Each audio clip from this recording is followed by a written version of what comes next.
Greetings, greetings, greetings. This is RevereSkye's Essence. So, for some reason, my camera settings on my phone switches back to phone storage versus SD card storage. And I start saying, why does this thing I keep having to transfer files from my camera to my SD card. And now I've realized I can make a video and I'll go into settings and change it to SD card, right? And then I'll start snapping pictures and I'm going to look for the picture and the camera doesn't have the SD card symbol beside it. I'm like, okay, this can't be real. I just changed it to SD card. So I go back into the camera settings and the storage is saving to the phone again. So this is what y'all dealing with these new phones. These phones the battery can't be removed. They're very unsafe. They're already been compromised. Like, they're just totally, you have no privacy. They can change the settings. Like, I've never had a phone since smartphones came out that switches my SD card, my phone storage from phone storage or SD card storage. I've never had that. When I change the settings within the phone, it's supposed to stay those settings until you reset the factory settings of that app or the device. It's not supposed to change. So this phone is already compromised. Okay, so let's get to the topic. I'm listening to the videos of Morals and Dogma, okay, by Albert Pike. Very good audiobook, okay? But the stories, sometimes you have to hone in and listen to the stories. You have to replay them sometimes because, our brains are not the quietest brains in the world. I had that problem in school, okay?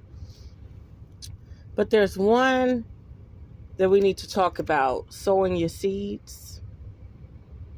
When you sow seeds, right?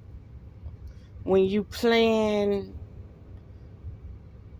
let's say our elders, when they leave things for us to keep moving forward, they're not supposed to worry about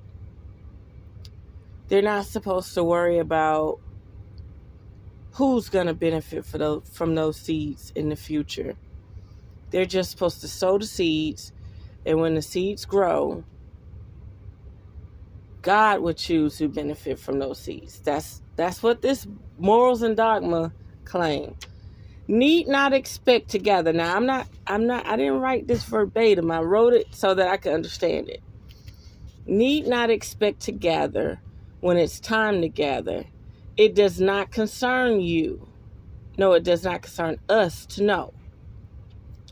It's our business to plant the seed. It is God's right to give the fruit to whom he please. Our actions are noble to sow, so others may reap. Now, this is very interesting.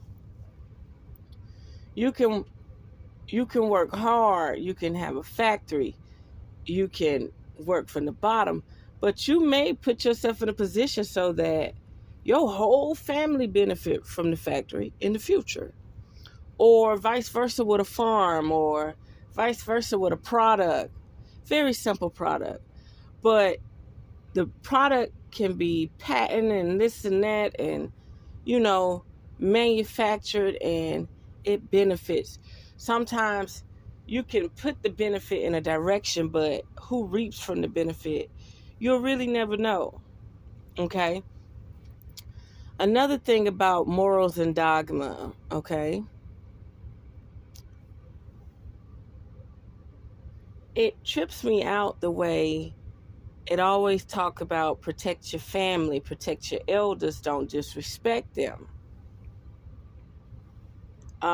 Protect the young ones.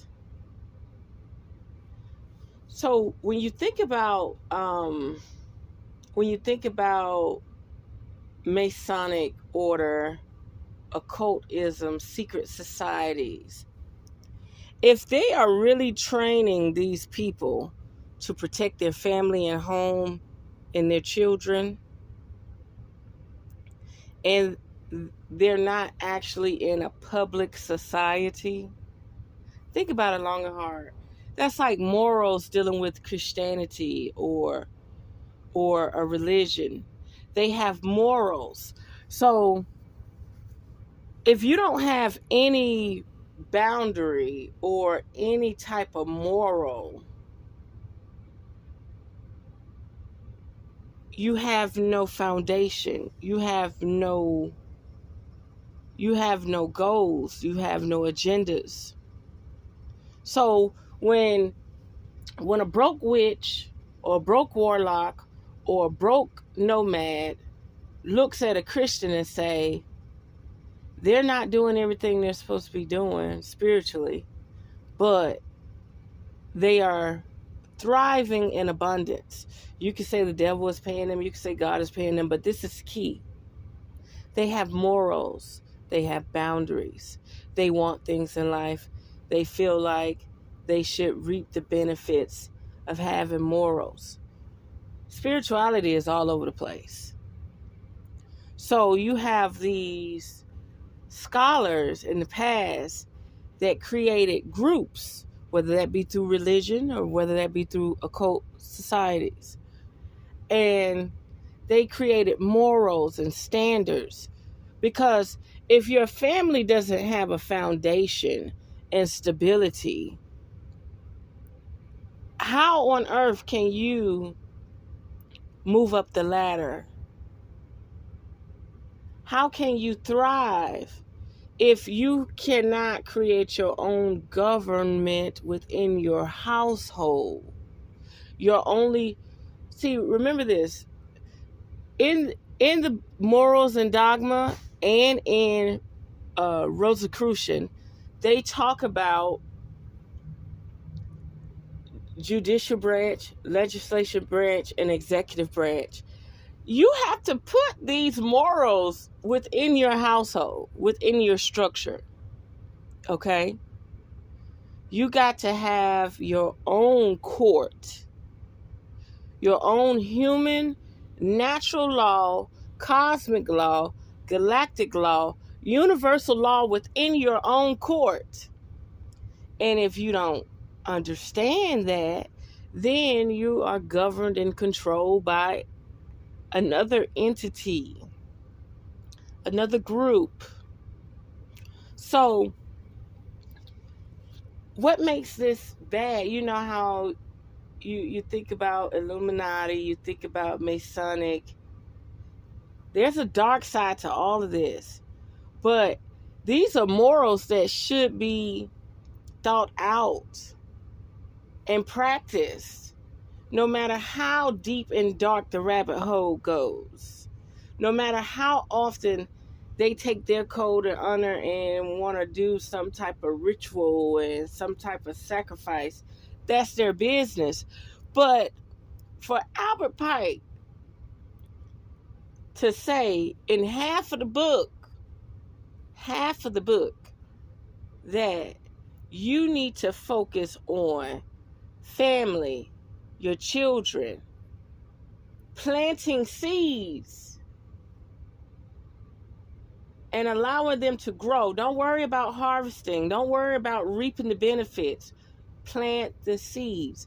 Because if you believe in your creator and you believe in your source energy and you believe in everything around you that helps keep our existence together, who's supposed to reap from it will. That's just like I put these videos out there. It may be something dealing with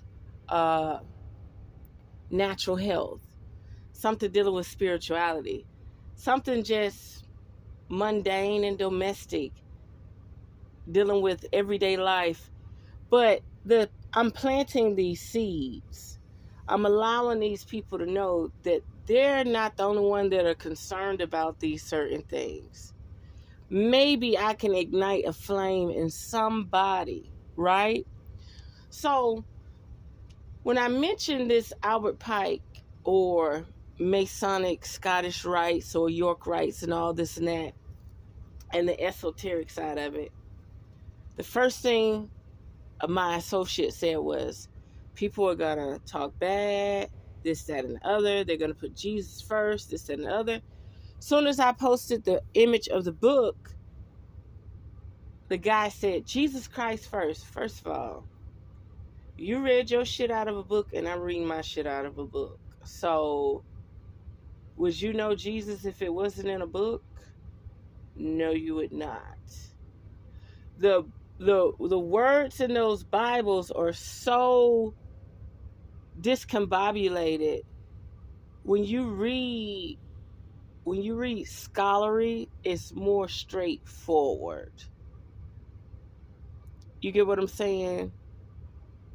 The whole book is there. The knowledge from the knowledge from the Greeks, the Romans, the pharaohs and the Egyptians and the Ethiopians and the Nigerians and the Mayans, and all of that is incorporated, okay, in there.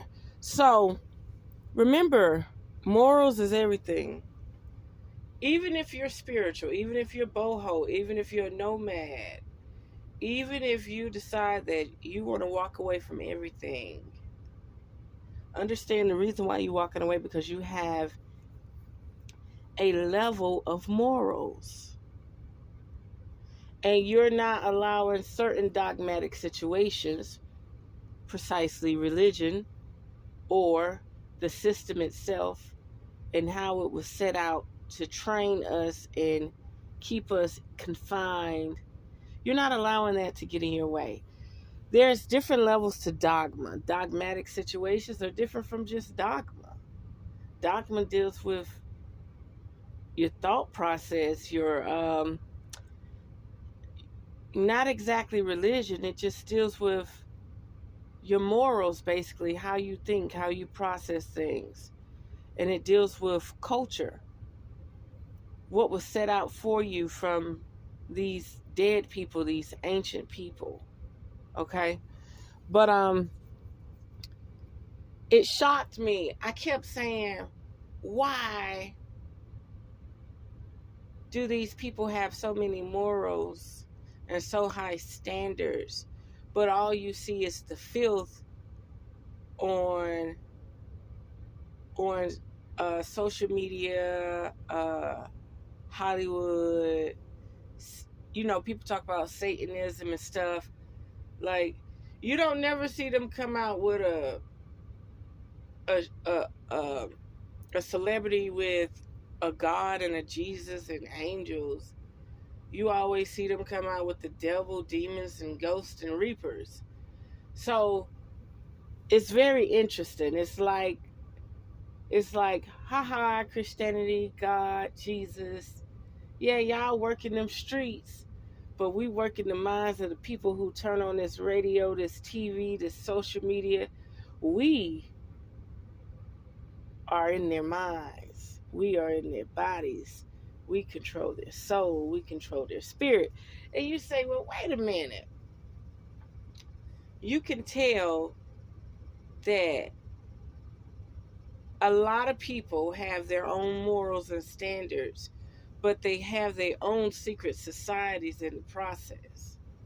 So who says that the person who runs Hollywood, Illuminati, all of this allegedly, right?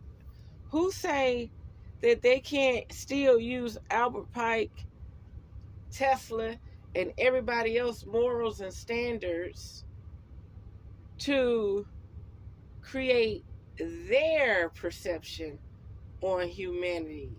Okay? What was that word I used? Dang.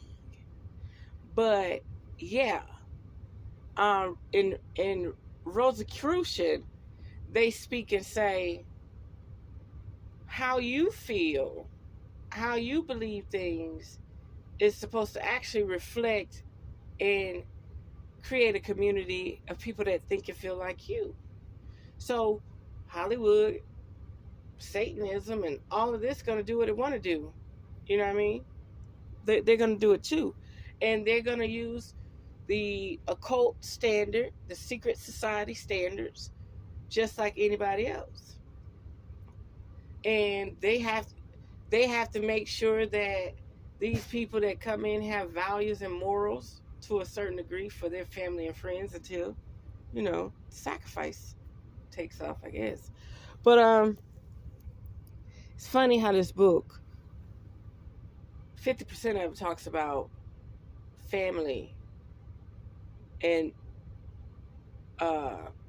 not being concerned about the money, not being concerned about. I'll give you another example. So I told my group, my donation group for my lottery, that the next round is on me, and that they didn't have to input nothing on this donation, and that the earnings would be split accordingly, no matter the range. Okay, and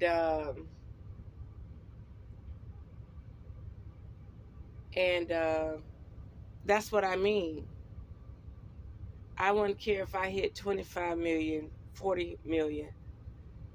It has nothing to do with me. It's out of my control. My words are bond unless it interferes with my health and benefits of my physical sanity. Those are my words. Those are my bonds. So that is what it is. Period. I'm not changing it. And believe me, deep down I thought, like, should I have said that? Should I have done that?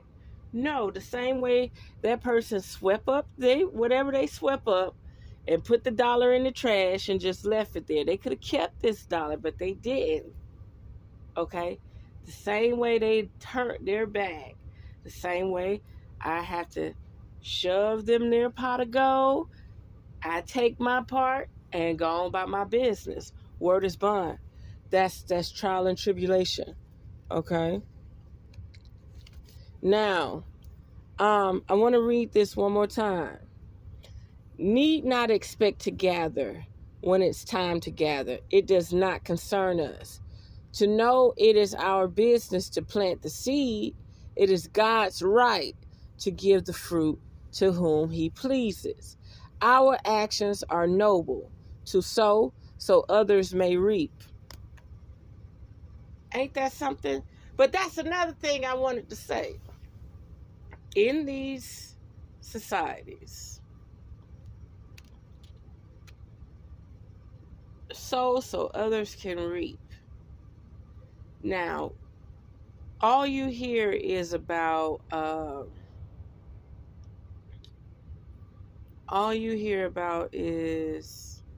Rockefellers and Rothschilds. They say they donate. Now they strategically donate. They're not out here donating to organizations that go against their wishes. When they donate to these organizations, they probably going to take out a whole tribe somewhere in Africa, or they're infiltrating a whole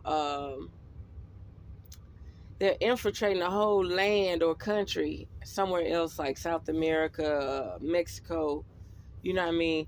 So when they say they donate, it benefits them strategically.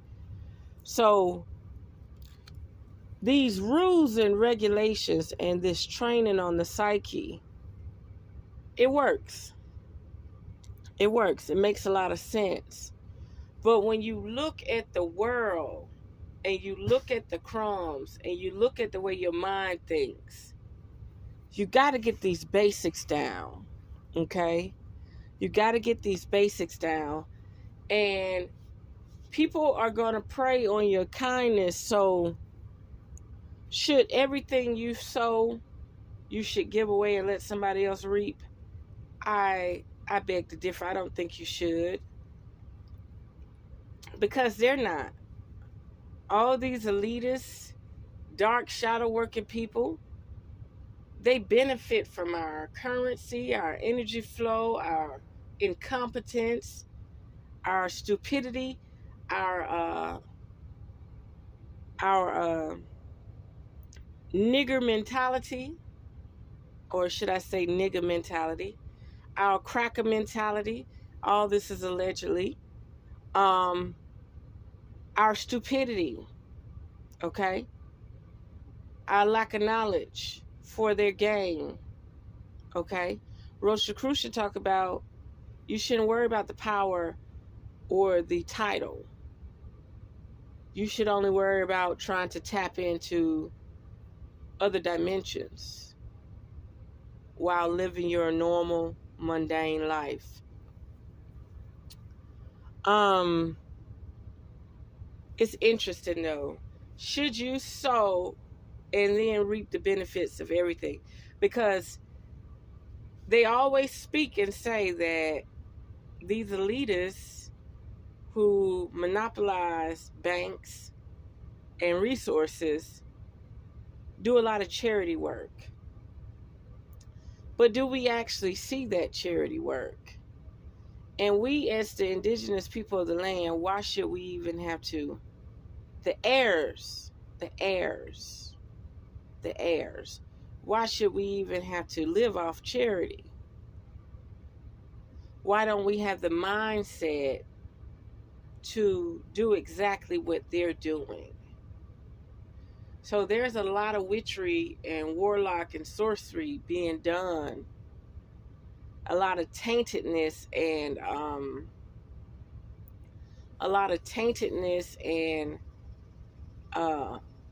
compromisation of the mind, body, soul, and spirit, and the DNA of the vessel to the point where it cannot see past what's right there in your household. Social media and household. That's all people can compare their life to. Okay? But again, this remind me, the gothic girl that I posted on my page said that most spiritually on a fast, on a diet, dealing with tarot cards, dealing with spirituality, palmistry, and all this and that, witchery, sorcery, voodoo, they're broke. They don't have any money. And then she said she would look at the Christians and the religious people and be like, I want to live like that. These people are in societies and they have morals. And spiritually, you could be a part of societies and have morals and still reap the benefits. But remember, if your spirituality is going against the evildoers, the toxic, people who make your life toxic, we're not going to say evil, because evil is to live. So if the people who created the currency and circulated the currency with their rights, rules, and privileges, if your deity, spirits, and God is going against their deity, spirits, and God, how do you get paid from that? If anything, your spiritual convoy, your spiritual entity has to manipulate that energy to receive and reap the benefits, right? I'll give you another example. I don't believe in Christmas, not the way they put it. I don't celebrate holidays, but for some reason, I still want to scratch Christmas tickets. I still want that payout. Now, how does that actually work? You don't believe in Christmas, but you scratching holiday tickets. How does that actually work? Okay? Something to think about. So like I said, I'm going to read it one last time. Need not expect to gather when it's time to gather. It does not concern us. To know it is our business to plant the seed, it is God's right to give the fruit to whom he pleases. So know this. Those trees and those herbs where I harvest these wild fruits and vegetables,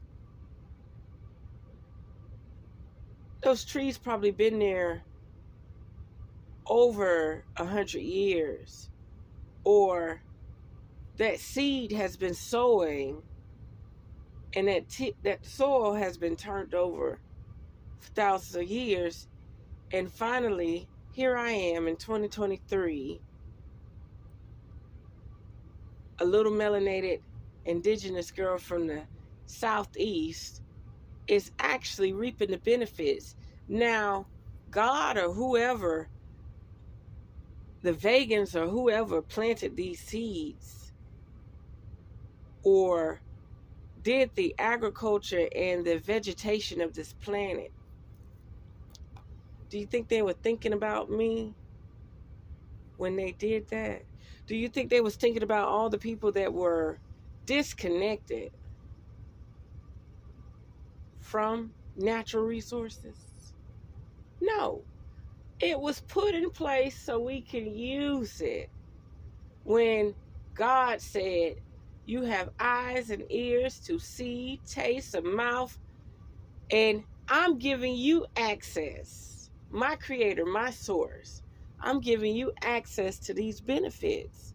Whereas other people may look at them as toxic and poison, as if Eve tricked Adam into eating the knowledge, right? But for some reason, my source energy, my creation, my existence allowed me to see, feel, and taste information. That's right. Information. Knowledge. I'm going to leave it there, and I hope somebody listened to this whole video. I am one with the universe. I am one with creation. I am one with the universe. I am one with nature. I am one with source energy. Okay? And I am a lighthouse. I am a temple. And I want to be able to harness as much of that galactic, cosmic, universal energy as possible to shine through me, to be knowledgeable and aware. So there we have it. Underneath the magic, the truth will definitely set you free.